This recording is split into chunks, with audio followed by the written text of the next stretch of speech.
Astra Travelers, and welcome to another special episode of Tales of Teyvat, a Genshin Lore Podcast. This week we have something special in store for you, referring to the Abyss and Khaenri'ah. Looking to go spelunking into the depths with us for some hidden underground lore? Well, dig your way over to our website at talesofteyvat.com, where each episode, including special ones like this, have their own dedicated page with visuals curated by Tiff.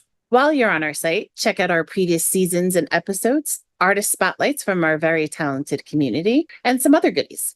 Finally, feel free to email us at talesofteyvatpod@gmail.com to let us know what you think of this week's episode and what topics you'd like to see in the future. But before we jump into it, today we are going to be talking about the Abyss and Khaenri'ah with the one and only Emerald from the Resonance, who is joining us today in Angel Share. Welcome, Emerald. Welcome in, Emerald. Hi. Emerald, why don't you tell us a little bit about yourself and the Resonance before we get started? All right. I am Emerald from The Resonance. The Resonance is another Genshin Impact podcast that you can find on Spotify and Apple Podcasts. It's more sort of like a news style format. We take things a bit more casually. We upload an episode, at least try to upload an episode once every week, where we'll start off with the weekly news of what's going on in the game and try to get into various topics of discussion, such as story quests, Archon quests, things of that nature. And even more recently, we have opened up a couple of game episodes, just trying to have a bit more casual fun with Genshin Impact as a whole.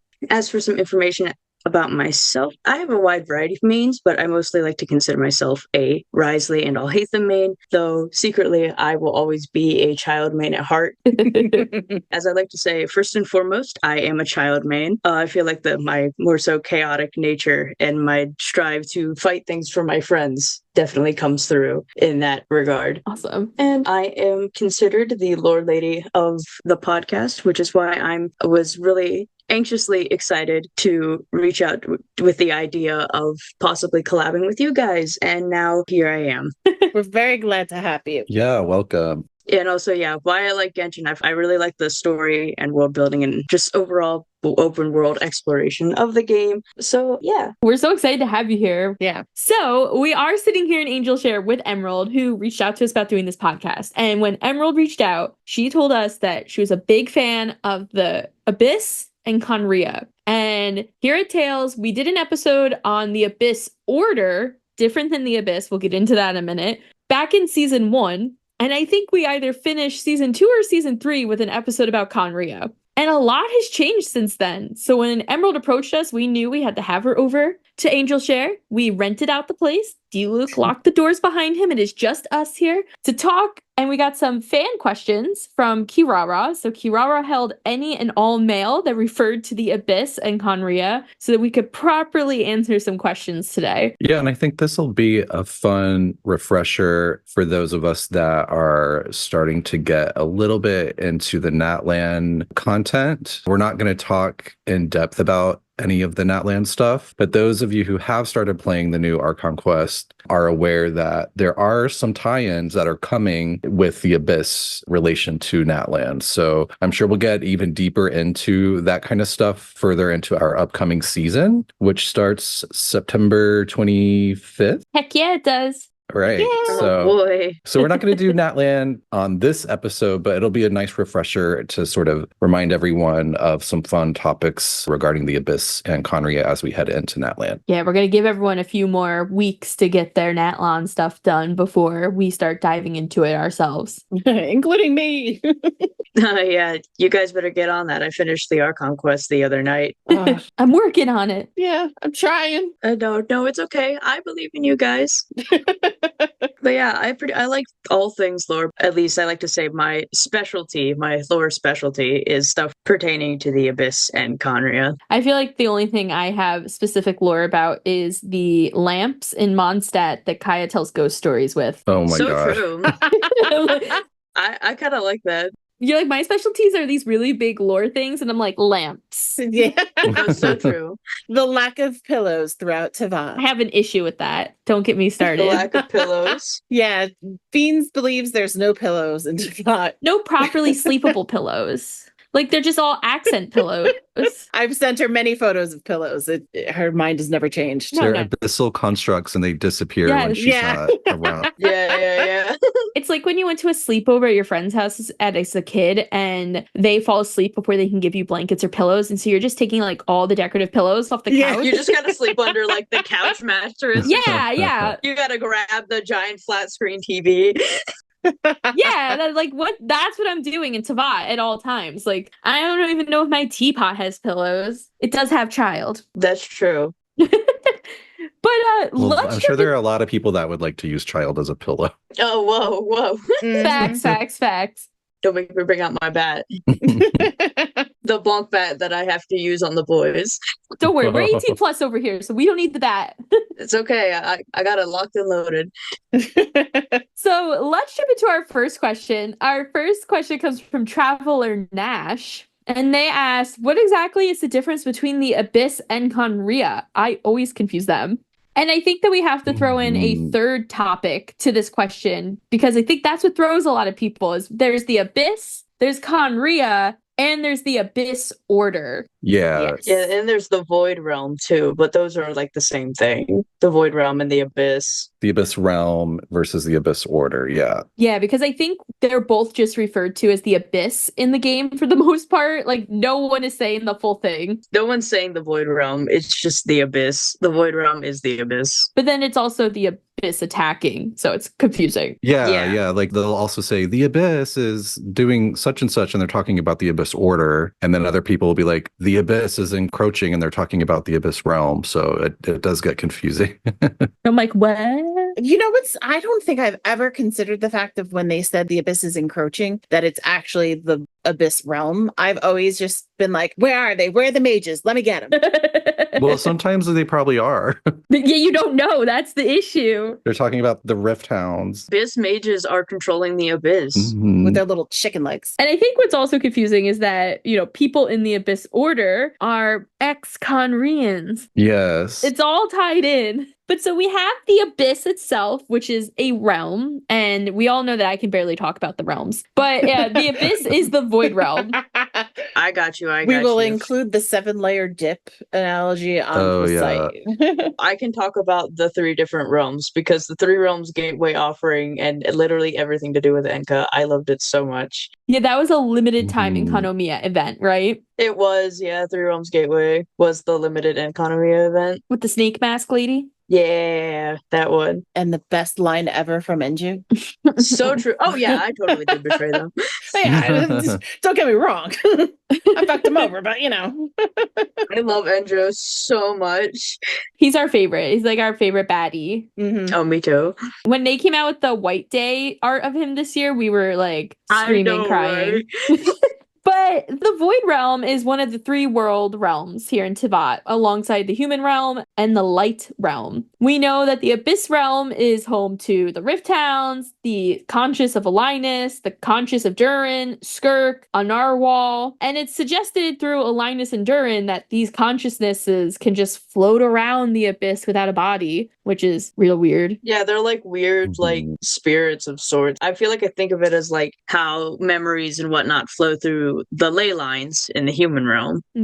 That's a good one. That's a good comparison. Yeah. Yeah, that's a good way to put it. So it's like the void realm in some weird way essentially has their own ley lines. Yeah, and they allude to like the idea of gold being able to sort of pluck these consciousnesses out of the void realm and create bodies for them. And we've learned after the second Kari Bear story quest that the 5 sinners of Khaenri'ah were using the Abyss and harnessing its powers and not doing good shit with it. No, and that's how the cataclysm happened.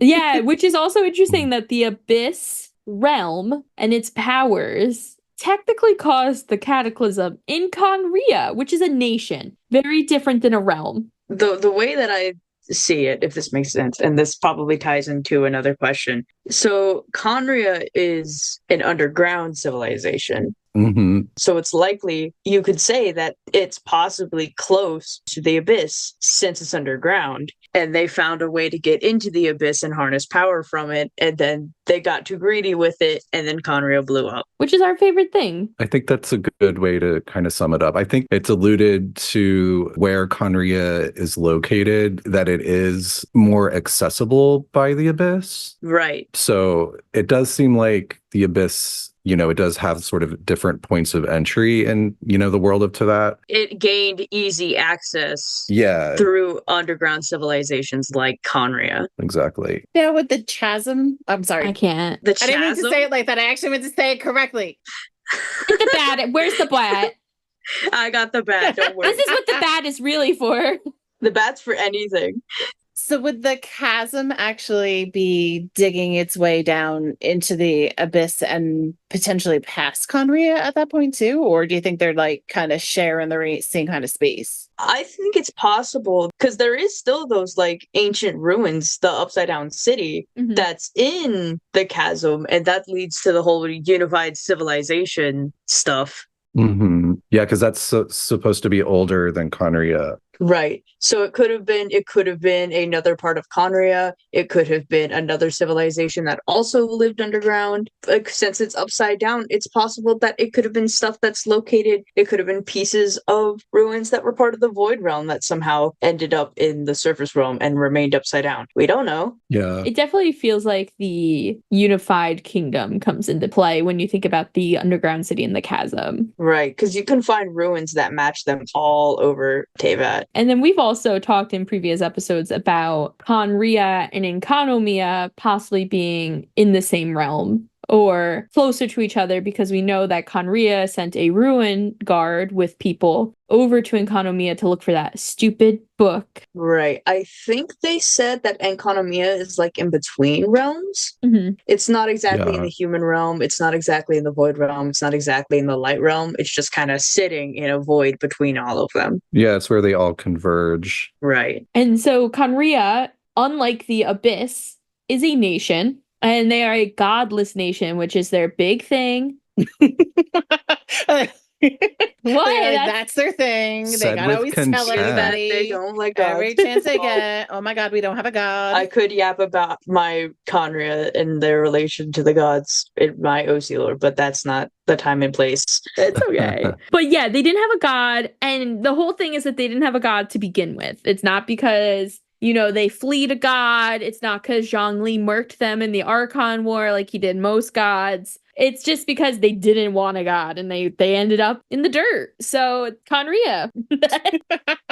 They went underground because they were like, we don't want to see Celestia or any of that nonsense. Bye.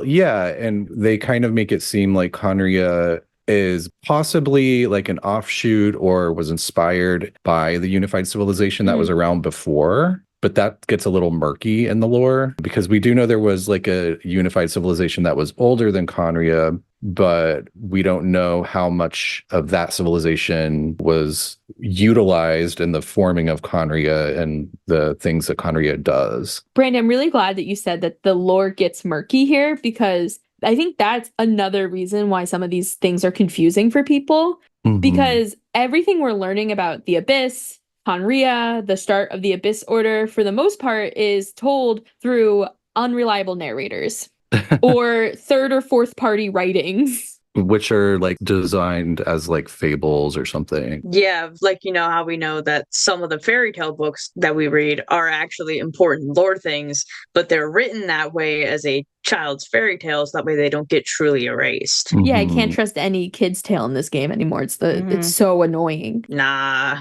I can't trust anything. I can't trust even a single blade of grass. No, I trust Albedo. So we have the Abyss and then Khaenri'ah. But I think the third important entity here is to talk about the Abyss Order. Because I definitely think where a lot of confusion comes in. Because people who run the Abyss Order are ex-Khaenri'ahns who happen to be cursed and everything like that. Yeah. So the Abyss Order is described in the game as a mysterious, powerful legion of monsters from the Abyss who are the enemies of both humanity and surface civilization and thrive in many corners of Teyvat. Most of the monsters who are in the Abyss are Abyss Heralds, mages, XYZ, that type of thing. And we know that the Khaenri'ahn curse turned a lot of the royal mages and stuff like that in Khaenri'ah into these monsters. Yeah, cursed them with immortality. Yeah, so there's this whole like weird situation where purebloods of Khaenri'ah were cursed with immortality, and then they were a mixed blood, they became hilly trolls and abyss mages, etc. And I think there's a book that you can find in, I believe, Fontaine, and it does have an interesting line where it makes it seem like the reason that the purebloods are like in control is because that they were cursed and they don't become monsters. It has something to do with because they originally are like the people that turn their back on their god, and so they were cursed from the get-go, whereas like people that whose god died before they ever went to Khaenri'ah, they were able to not get cursed. Like there's definitely some weird rules going on with that specific curse. Yeah, there's a lot of questions, a lot of like not answered variables. Yeah, nothing is exactly clear, but that's the point whenever you have gods and higher beings altering stuff so that way nobody finds out the truths. Yeah. And I think the important part about the Abyss Order is that their motive is that they're basically on a revenge tour for what happened to their people in Khaenri'ah, and that they got our sibling to be like their celebrity endorsement. I love that. That's the comparison here. So, you know, you got your like amazing. This is your like up and coming pop band, like the Abyss Order. Nah. Enjou lead singer for real. So Nash, those are your three things. You have the Abyss, which is a void realm, and you have Khaenri'ah, which is a nation, but then you also have the Abyss Order, which is a group looking for revenge for the people of Khaenri'ah. Using powers from the Abyss realm. Correct. And that goes into everything with Clothar and how that crystal sinner talked to him, and he was like, oh, I've seen the dark light. Yeah, really quick recap of that. There were like 6 head honchos in Khaenri'ah. One of them was Dainsleif. And then there were the 5 who became the 5 sinners. One of those is Dainsleif's brother. Veldofralnir. Yes, and he becomes the Dark Crystal guy that is like the sinner that inspires Clothar to form the Abyss Order. So he is actually Dainsleif's brother. I think a lot of people probably forget that. That sinner is related to one of the main characters of the game and is basically responsible for the formation of the Abyss Order. Also, I wanted to add to that, but since we were talking about Veldofralnir,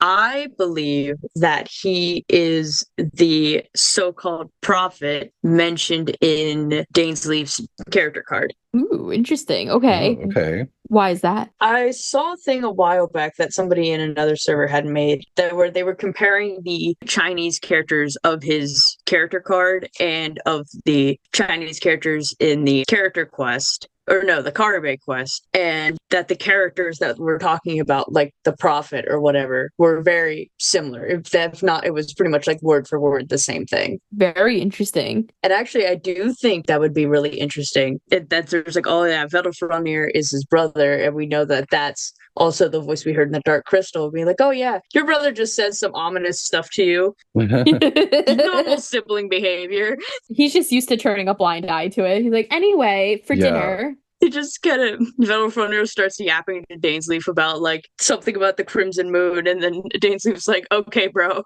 He's like, but are you cool with the chicken skewers? He's for like, dinner? remember when I brought about the destruction of our nation? And Dana's like, I fucking hate you. And he's like, neener, neener, neener. Oh my gosh. Now I want to write stupid sibling shenanigans between Dainsleif and his brother. But I do think, Nash, that should answer your question. So thank you for writing in. Yes, thank you, Nash. Our next question comes from Simona.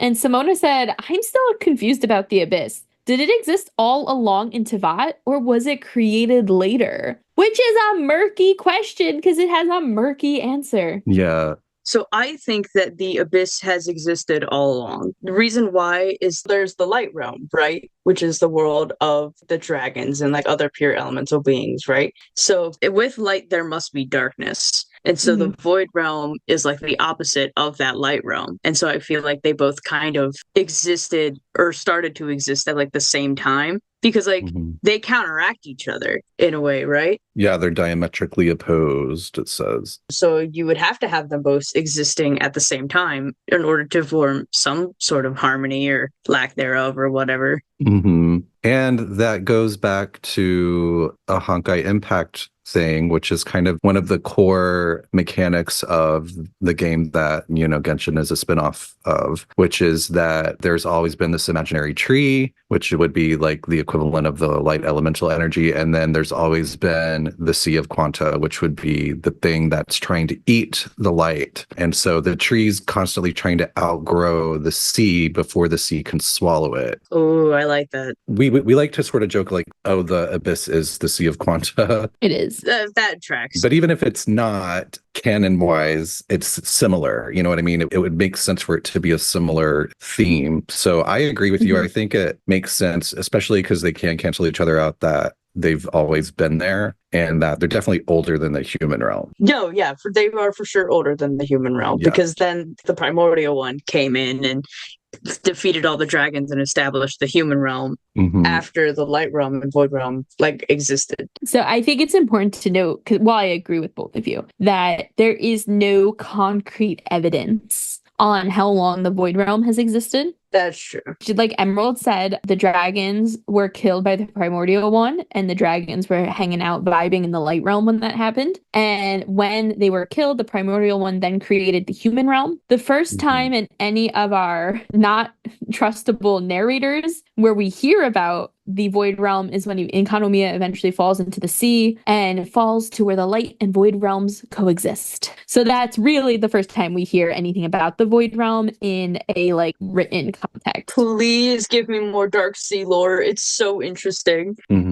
Yeah, I would love to know more about the Dark Sea. You know, I was kind of even hoping that when Natlan opened, it was going to be over on that side where we seem to suspect it could be toward the Dark Sea, like between Sumeru and Inazuma, like that area is just like very cursed or something, or at least a direct line into the deep Dark Sea. Yeah, this is where I could bring up my Genshin ramblings, but that was not the time. I did just want to point out two other interesting things about the Abyss realm, which is that we know that time can pass differently there than in the human realm. Right. Because when Child fell into it, he was there for 3 months, but then when he came back up, he discovered he'd only been gone from the human realm for 3 days, right? Right. Also, the other thing that I think we tend to forget about is that the Traveler can cleanse abyssal energy. Do you know, I literally saw a TikTok about that today, and it was like, don't forget. Like, Brandon bringing it up is wild right now. I know we're not talking about Natlan, but I saw the Mondstadt flashbacks, and I was like, bro, are we really bringing up like stuff back from the beginning of the game? I was going to be like, no, when's Elemental Sight going to be relevant, huh?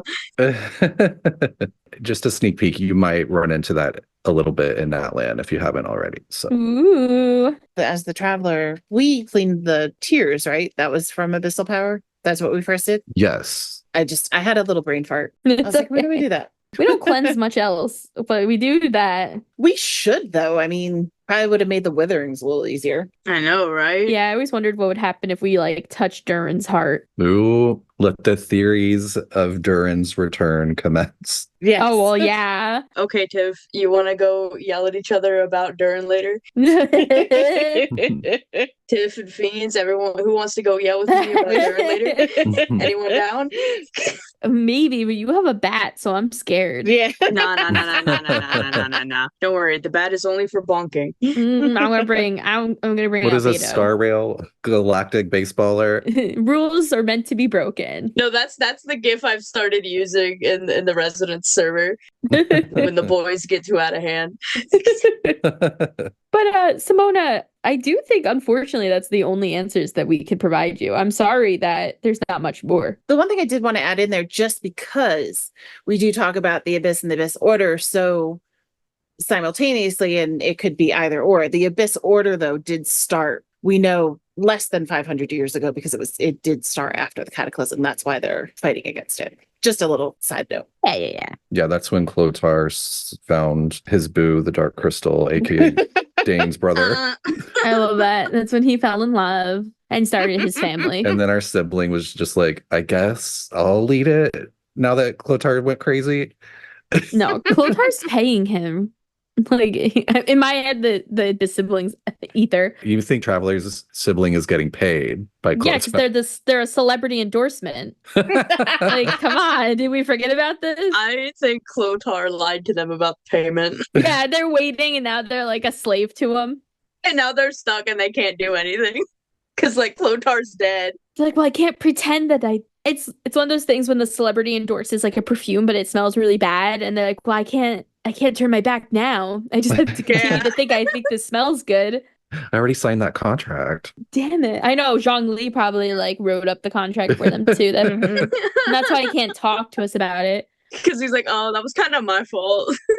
My bad. He's like, you have a sibling? That's need to know. Did you sign? I signed an NDA. Zhongli and the starter of NDAs is just going to be my everything.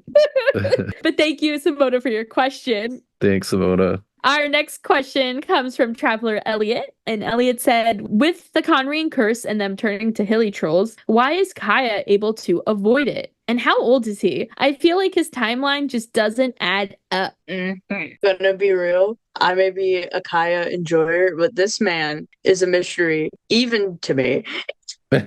Yeah. I feel like I'm a little more clear about it, but there are still some things that are left to the imagination. I feel like he's probably considered a pure-blooded Khaenri'ah, so he's probably immortal, unless the curse doesn't apply to people born after the curse, but I doubt it. I got so many questions just by the one sentence. There is also the possibility that he could have been born outside of Khaenri'ah. Yes. There is that possibility as well, and thus avoided the curse. Although, according to Dane, he is also a pure-blooded Khaenri'ah, and so then there's that finickiness too. So here's my thing with this. We know Kaeya is an Albrich, or an Albric. Albric. I'm not saying that. Like, I refuse. and we know that his lineage created the Abyss Order, specifically Clothar. So we know that somehow Kaeya is related to Clothar. Dainsleif never says, though, if he's a direct descendant of Clothar, or if he just happens to be related to him somehow. You know, like, it could have been like his great-great-great-great-grandfather's brother type of thing. Grunkle Clothar. Sorry, I finished watching Gravity Falls recently.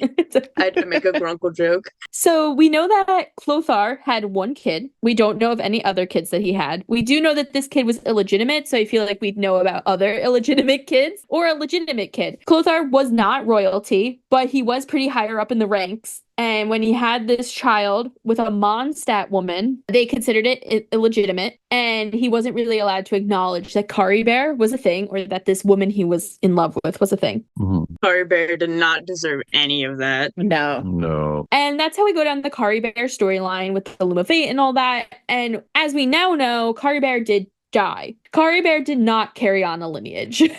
So it really seems like Clothar's lineage stops at Caribert, because Clothar eventually, after 100 years of immortality, loses his mind, and at some point learns how to cure his immortality, because he then dies. And he gets buried next to what is assumed to be the woman he was in love with under that garden, making blood mushrooms. Yippee! Caribert's mama. So that kind of kills off one line there. Unless before he went mad, Clothar found a woman and fell in love again. But Dane could have been talking about Kaeya being a descendant of Clothar just in terms of like that clan. Because Clothar could have been high up in the ranks of the Alberics. Yeah, there could have been like a whole like Clothar like group of people, not gang.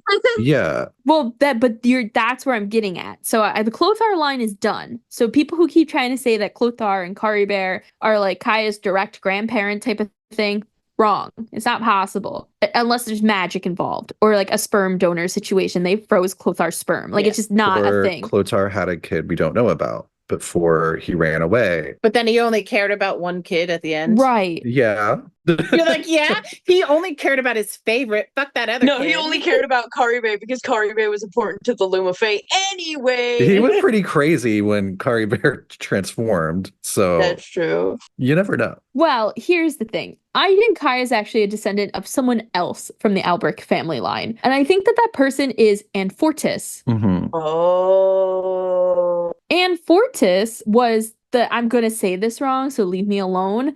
He was the leader of the Schwaneritter Order, Mhm. which was an order of knights in Khaenri'ah. He was actually his title specifically. He was the Knight Marshal, which I find really interesting because I wanted to know what a Knight Marshal was to get the ranks because they were like, oh, he was pretty high up there. Guys, do you think they had like rift horses that they rode? Or like maybe they had mechanical war horses? Somebody Oh, had they to be a probably real did. cavalry captain. I mean, they had room golems. I would love skeleton horses. That'd be so cool. But yeah, he was a Knight Marshal, and I was really curious what a Knight Marshal is, and apparently that's like equivalent to a quartermaster, which is weird because Kaeya was a quartermaster in the manga, and then he became a cavalry captain, and I find it hard to believe that the cavalry captain is higher than what this guy was. But anyway, I digress. That is a totally different situation. So we have this knight, Anfortis. And when King Ermin fell during the Cataclysm, Anfortis was like, I'm going to take over. He created himself as the ruler, and he took over during the Wars of the Cataclysm, and him and the Schwanritter Order decided that they were actually going to start taking people out of Khaenri'ah through Dari, which we know is over in Sumeru. We've talked about a lot of the papers and things you can find over there talking about Khaenri'ah technology. And that mysterious Conrian door. Well, no, this is very far away from there. Well, I mean, it's still also in Sumeru. Yeah. But for Anfortis, he had nothing to do with the door. He was coming out of that tunnel in Dari, and he was taking people out. And it is said that people who were not in Khaenri'ah at the time that the gods came down and cursed them, instead got some sort of disease. And they said that it was similar to Elazar. So not everyone got that. You know, there are some writings and journals you can find where they say that people died of like organ failure and stuff because of that. But Anfortis survived. And there is no mention of him dying anywhere. We do know that he lost an eye. Well, I think he was presumed to have died somewhere, wasn't he? But presumed to have died at some point. He wasn't one of the ones that made like the last stand in one of the ruin golems. Not from what I read. There were 5 of them, and he hid papers and stories about them across Dari, from what I can tell, at least. Okay. He just happened to be there. It doesn't mean he was necessarily in the golems. Or dead. And that's the more important thing. And it suggests that there were people who came above ground who did not get cursed. So it seems that you had to be in Khaenri'ah to get cursed, because you can find a journal over in the Gavri La Javard, which is those pointy purple things that come out of the ground where there's like a portal over in the desert. Yeah. Where it says most people fled above ground with the Schwarzritter and were only left hiding down here. Terrifying rumors were spreading. Those who went above ground and then returned say they have personally witnessed those who fled to the surface being afflicted with a strange disease and turning into monsters. So it's suggesting that people who left Khaenri'ah and were in Teyvat went back to Khaenri'ah and saw people coming out of the doors and turning into hilly trolls. Yeah, that would probably be the purebloods who were witnessing the mixed bloods turning into hilly trolls and stuff. Well, yeah, it's possible. But I think that they're suggesting that if you were in Teyvat and not Khaenri'ah at the time of the curse, that you didn't get cursed. You just suffered from forbidden knowledge disease. Yes, exactly. You got the forbidden knowledge disease, and some people didn't get it as bad as others. I don't know about this though, just because of that book series I was telling you about. It's called... Are we talking about Paranhari? Yes. So that book series talks about the curse being around during the Crimson Moon dynasty, which was the dynasty before the Eclipse dynasty, which was the one that was in place when the cataclysm happened. So it kind of makes it seem like they were cursed before the cataclysm. Totally possible, but it also could have been just a forbidden knowledge curse because they were starting to mess with forbidden knowledge at the time, which Fortis is mentioned as saying that like he was anti-forbidden knowledge or something like that. But yeah, I think that Kaeya might be a direct descendant of Fortis somehow. I think that makes sense because they do use the word regent, that like Fortis stepped in as regent, which is in that letter from Kaeya's allegedly biological father, you know, who in the Hidden Strife event has that note that Kaeya kept that talks about like it was us, the Albury clan, who stood up when the strength of King Ermin failed and we were the regents. So they were like using the word regent again. And they're very like pro Fortis. They're like, yeah, like this is our man. Like that's how you talk about like your great grandfather, you know? Yeah, he's a cool guy. So that's my opinion. So in this scenario, there'd be a group of Khaenri'ahs living their lives in Teyvat over the 500 years. Yes. Reproducing. Yes. And then Kaeya being, because we know that he was a child, he was, or younger when he was left at the Dawn Winery, because he aged with D-Luke. But he's a regular boy. Yes. No Pinocchio. Yeah, he's just a normal boy. Or he could be immortal and just ages normal until a certain age. That's true. How do we know how that works? His immortality curse hasn't kicked in yet. Yeah. This is not Renesmee from Twilight, guys. Just about to say that. Oh my God. He's just a normal guy until he reaches a certain age, and then he just stops aging. That couldn't that be a fun moment though? As like something happens and you think Kaeya is gonna die, and then he's like, "Oh wait, I'm immortal." That would be actually kind of funny. They're like, "Oh yeah, we're gonna kill off Kaeya." Nope, he's immortal. That's how Kaeya becomes Deadpool. Yeah. Oh my God. D-Luke is like crying No, I over can his see body. Like, no, brother, come back. And then Kaeya's like, gotcha. Kaeya's kind of like, D-Luke, you're crying over me? Yeah. I didn't think you would ever do that or something. And then D-Luke throws his body to the ground. He's like, assholes. He walks away. But Tiff, you did say something just now about like the suggestion that there are Khaenri'ahs just like living amongst the people. And I do believe there are, because from everything we read in Hidden Strife, which was the D-Luke Kaeya event, and everything we know so far about the Albrique people, it sounds like Kaeya was like left, like he was living with a bunch of people and they kicked him out at the Dawn Winery, and his dad went back home. Like his dad was like, all right, going back to mom. See you later. Like, punk. It's like, bro. Kaeya tells us that his dad told him that he was just going to go into the Dawn Winery to get some grape juice for their journey. But he actually knows that his dad, like, you know, gave him like an ominous hug and was just like, "You're our only hope." It was very Superman Kal-El thing. Yeah. And then he was like, bro, he left with the grape juice. Yeah. He's like, yeah. And then he took the grape juice too. And he was like, "See ya." He left with the grape juice. It's like poison the grape juice. But yeah, and in Hidden Strife, in one of the letters, he says that like our clan's affairs should never be recorded, suggesting that there are people to be a clan. Yeah. It's just the question is, where are they? Who do we think they could be? Are they still in Khaenri'ah, or did they relocate? They're in the Pine Barrens or the Barren Wastes. The Pine I was like, Barrens. they're in New Jersey? I was like, are they hanging out with the Jersey Devil? Yeah. They went to the Marjavari, The actually. Mothman? No, sorry, I didn't mean the Pine Barrens, but they're would be good. Why are they here? Yeah, I'm like, what? Go away. No, How did they're the Khaenri'ahs end up on Earth? yeah, I'm like, get out of New Jersey. What did you do, Alice? They're just all at the KFC. Yeah. Yeah. Chilling at your local Waffle House.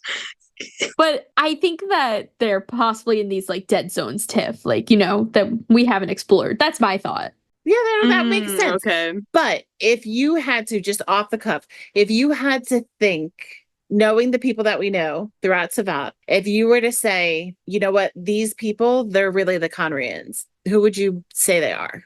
Do you think they would be desert folk? Do you think they'd be, you know, Mondstadt people? Do you think that they would be like over in Inazuma? I think they're still in Khaenri'ah behind that door. Yeah, but say if they're not, say they were actually like up. Or like in one of the existing regions. Yeah, in the existing regions. I would guess Sumeru, but Nations, yeah. I feel like Maybe, I feel like maybe they scattered. Or I would probably guess if I had to pick one nation, I would say maybe Fontaine. Interesting. I'm with Brandon. I think that they're in Sumeru somewhere. Yeah, Fontaine or They Sumeru. didn't go too far, so this way they could have like quick access back to. I think it's like easy home, but also like there's just so much in Sumeru. And Kaeya tells us a story, I believe. I don't remember if it was during Hidden Strife or during another event of him sneaking into Krapus's carriage and going to Sumeru because he heard that he was from Sumeru. Yeah, that was in his hangout event. I remember that. So if he also remembers being told that Sumeru was home, like it feels like they're over there somewhere. And it would make sense why Kaeya and Danes meet up in the Kari Bear quest as well in Sumeru. It makes sense. It just would make sense. Like they would do that on purpose, you know? And this is a random question because I was going through it like going, okay, well, if they were out the desert and the people like that, and then I was like, Daya, but she doesn't have the eyes. We've never seen Jet's eyes, have we? No, we've never seen most of the Oh. Aramite eyes. Very good point, Tiff. Don't make me get out the friggin' Charlie Day note boards. Yeah. You know who Kaya's mom is? Babel. Babel. Because I swear that's what I sound like to Yeah. other people of the resonance.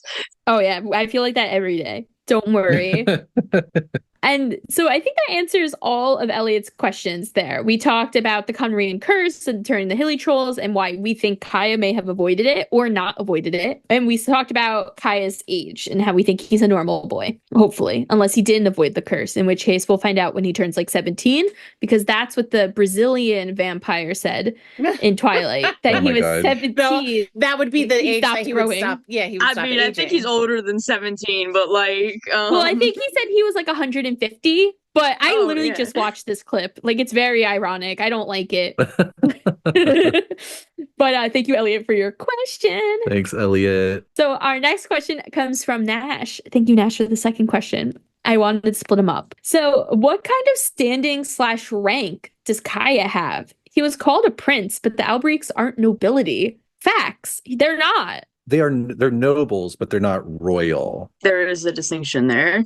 No royal blood is in their veins. Right. But they were like a noble family. There it could be. We don't know. We don't know a whole lot about Kaeya's ancestry. He could have some royal blood in him. Well, if he's an Albrecht, we know that they weren't royal. Clothar wasn't That's royal, true. and neither was Enfortis. But he was raised by the family that stepped in as regents who were running Khaenri'ah during Yeah. and after the So like cataclysm. technically royal, but not really. Yeah, not by blood, but by Not by blood, but they were like the stand-in royals. Yeah, what are they? There's a name for that. regents. Imposters. Regents. Is it just regent? I thought there was another name for it. I Oh, think it might just maybe. be regent. I'm not sure. So yeah, so all we know really about their standing, nobility-wise, right, is that they weren't royalty by blood, that they did step in to take over. Now, we do not know how long they took over for, especially with the idea that Enfortis may have stayed on the surface, because he did take over. He was the regent, so if he didn't go back to Khaenri'ah, what the hell happened down there? I also find it interesting that they say Ermin was the one-eyed king, and Anfortis actually lost his eyesight or an eye during the cataclysm, so he also became the one-eyed regent or stand-in king. The one-eyed regent. It's like there's almost as many eye patches as orphans in this game at this point. I know, right? But everybody who comes from like Dean's, well, no, his eye patch doesn't actually cover his eye. It covers his face. Never mind. It covers the messed up markings on his face. He's an eye socket patch. I suck at patch. Yeah, he's like the Phantom of the Opera. Yeah. Conveniently, just that one part of his face. He had it custom made. They could be calling Kaeya a prince because they took over. And to go back to what Brandon was saying earlier about Hidden Strife, they make a big deal in that letter that Kaeya has that they were the ones who did not have royal blood who stepped in.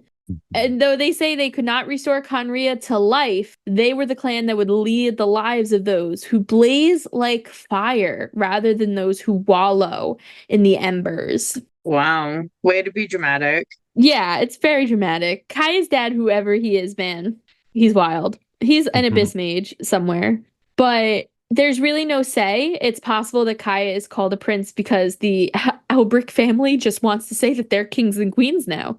It's like an unreliable narrator.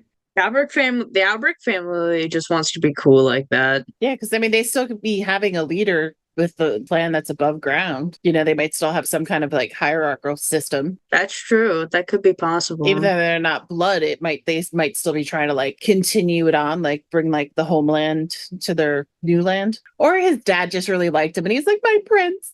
Oh, stop.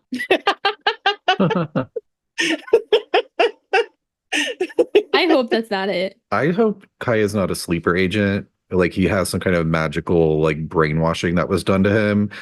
I 100% think he's going to be some sort of sleeper agent. I mean, he was also called a spy, like a Khaenri'ah spy. Mhm. So I 100% think he's a sleeper agent, and that's why he wears the eye patch. So that way, like, or what? So like maybe like there's some weird magic going on where like something can see through his eye, and that's why he wears the eye patch. Ooh, that'd be cool. Well, I'm self-serving in this, but I don't want Kaeya to be a sleeper agent. And at least I can tell True. myself that if anything, it won't be by his will, because Kaeya, between his hangout and between like the Hidden Strife event, Kaeya definitely proves that he has struggled with choosing whether or not he would go back to his home family, quote unquote. And it's very clear that he's made a decision that he's not going to go back to them and that he has picked his new family. His whole character is pretty much about choosing your own path, like making your own future, your own destiny, like choosing what is right for you, whereas listening to what fate or destiny has to say.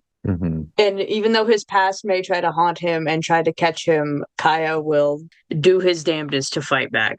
Yeah. We see that in his hangout when he's like connecting with that play that is being put on. Yeah, and he put his own spin on it and everything. Mm-hmm. I do think if he is a sleeper agent, it'll just create some great drama that For everyone will sure. enjoy. You want me to write you some Kaeya inks? Oh no. I will just say on him choosing sides though, Dainsleif does question whether or not Kaeya will continue to stand with Mondstadt and his chosen family, and Mona actually questions it as well. Which means something has to be up since she can see the future, right?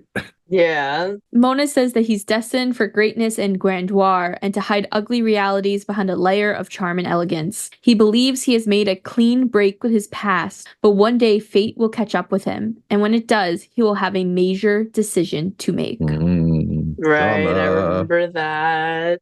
We love our dramatic king. Meanwhile, officials like, is he a pirate? So just so Me too, girl. I am both of them. Official's like, people can see through one of my eyes too. There's like, he's not special. I he's don't need this eye patch either. He's like, someone can also see through my eye. He's not special. God. But thank you, Nash, for the second question. We have one final question here from Elle. And Elle said, I was wondering if you guys had any information or theories about the Crimson Moon and Eclipse dynasties. I know there's not a lot of information about the dynasties, but they piqued my interest after I found out they were connected to Arlecchino. Also wondering if anyone else noticed the similarities between the Crimson Moon in Arlecchino's Burst and Acheron's Ultimate from Honkai Star Rail. Sorry, Tiff. And that's not from me, that's from Elle. Thanks, Al. Elle said, love the podcast, and I'm looking forward to the new episode. I really need a recap of all the new lore we got for Khaenri'ah. My brain is melting. My brain is also melting. So I'm with you there. And I am the silly little void creature, and my brain is melting. There's not much on the dynasties that I could find. A lot of the information we have on the dynasties only really comes from Paranhari. Yeah, the book. Even that is like almost nothing. But it basically says that, you know, the Eclipse dynasty was in place when the Cataclysm happened. We know that Piero was a royal mage in the Eclipse dynasty. And the dynasty before the Eclipse was the Crimson Moon dynasty. And so there's definitely some interesting stuff going on with Arlecchino and the Crimson Moon dynasty because, you know, I think the wording says that Arlecchino has Bale Moon blood burning within her. Mm-hmm. Right. which is from her quote unquote noble birth. So to me, it kind of sounds like maybe she comes from like a former ruling family, maybe of Khaenri'ah, like from the Crimson Moon era. And it also ties into like, I'm starting to really think that the Khaenri'ahs were cursed maybe during that previous era, during the Crimson Moon era, because that book, the book series Perrin Harry, where there's like this sort of anecdote of a quote unquote witch who gets someone to fall in love with her, and then they leave Khaenri'ah and one of them starts turning into a monster. Well, my question was almost, were they cursed or were they exposed to forbidden knowledge? I think they were cursed because it happens when they leave Khaenri'ah and one of them starts turning into a monster, and then this person starts explaining why she is not turning into a monster and why the third person isn't turning into a monster. And it's like the guy's best friend. Yeah, I think the wording used in the book is cursed. And I mean, you could say that, like, Elazar, the forbidden knowledge disease, is a form of a curse. Like, forbidden knowledge is definitely going to mess you up. Like, we saw what happened with Apep. Mm-hmm. I feel like in these books, I can't trust them, though. The wording doesn't matter. So true. So is Bale Moon blood like a version of forbidden knowledge disease, sort of like Elazar? Yeah. Or like, was there like some sort of experimentation going on that we don't know about? Why did these two dynasties switch over too? Like, Right. and when Yeah, they we don't switched know over, did the ruling class change? Like the bloodline royals, did they change? And does it have something to do with the fable of the Moon Sisters? Because they do make it seem like in this book that the names of these dynasties were quite literal, because they say that at the time of the Crimson Moon dynasty that Khaenri'ah had a crimson moon shining down on it, and that later it turned into a dark sun, which would be an eclipse, I guess. Which is interesting because Clothar brings it up with Kari Bear. He says like the blood moon is no longer in the sky. Right, yeah. And don't forget, the whole Crimson Moon thing is always associated with like Khaenri'ah and the Cataclysm. Also, really creepy moment in that book series is when the character Perrin Harry is like being put through some weird trial. He's like trapped in this like tunnel. Oh yeah. Oh yeah, the furnace. Yeah, and he has a vision, like a hallucination, or is it, of the crimson moon in the sky being revealed as a massive eye looking down in horror, which I thought was really terrifying to think about. Like Sauron. Yeah, like is there a gigantic god using the moon to look at everyone? That would be really terrifying. But also in that book, I thought it was interesting because there's a comparison to Arlecchino in it, where the main character is in an orphanage that they started. Oh, yeah, yeah. Oh yeah, the whole orphanage of like Descenders or whatever. Yeah, like it's an orphanage of all these new people, right, who have come down. And I thought that was very interesting because Arlecchino, if you look in her story quests and her story, like character stories, when she was first appointed as Harbinger, she got to sit down and like have a one-on-one with Piero. And Piero allowed her to ask him 5 questions. We only get to see through 2 of these questions, which is annoying. I know, right? But she said, "What do my constant dreams of a crimson moon and my powers mean?" And Piero said, "I once served the final dynasty of an ancient underground kingdom. Its dynamic name was Eclipse, and before them came the Crimson Moon. As for the secrets from before your birth, I suggest you purchase the book Hirobranto Innamorado, which is the one you guys are talking about. I read no such tales in the days when I pursued academic attainment and saw it only by chance. The circumstances depicted are specious, but the key details are accurate." So like this man was like, you can go read this book to find out more about your past. And then I read the book and I know nothing more about her past. I know, right? It's like, oh yeah, you want to know about your past? Here, have this book. The book didn't help us either. Probably it was even less helpful to her. And I will say, in Teyvat, I read this when looking up information about the Bale Moon blood fire. It says that it's commonly believed that the moon phases that aren't a full moon are a metaphor of an ill omen. So like 80% of the time they think something bad's gonna happen. Well, not in Teyvat, I guess, because we always just have the same fucking moon. Yeah, I was gonna say that. You moon know what? doesn't We always change. have a full moon, so that's the gods being like, "Hey guys, don't worry, everything's fine." And they also suggest that the only people who use the other moons for anything are alchemists and astrologists. So Mona and Albedo got to get together and talk and get Arlecchino with them. I'm just gonna trap her in like a dark room and have like the interrogation lighting. But unfortunately, Elle, there's not a lot of information about how long either dynasty lasted, if there were other dynasties before the Crimson Moon dynasty, and who the royal family of the Crimson Moon dynasty was. We can assume that Arlecchino is of royal blood from the Crimson Moon dynasty. And we also know that during the Crimson Moon dynasty, alchemy was super popular. They talk a little bit about what I assume is rift hounds, which were black wolf war beasts. Yippee! And they say that beastmasters were a big deal in the Crimson Moon dynasty. But that's really all we know. I want to be a rift hound tamer. I like my silly void doggies. You like your health being stripped from you by the second? It's fine.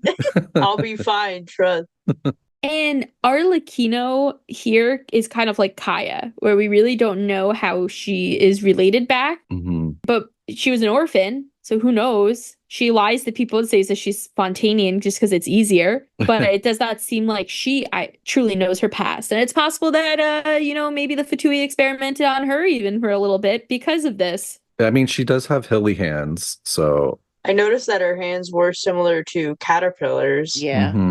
But they also said in her story, one of her stories, that is like almost like the charredness of the firepower. Oh, okay. Yeah, it was like really weird. That's just maybe a side effect of the Bale Moon blood, but maybe that's happening to the Hilly Trolls too. That's true. We don't know that. It says, the ancient Bale Moon blood fire burns within her, the noble blood serving as both a curse and a blessing. That really makes me think that the Khaenri'ah curse happened before the Cataclysm, unless it was a different curse.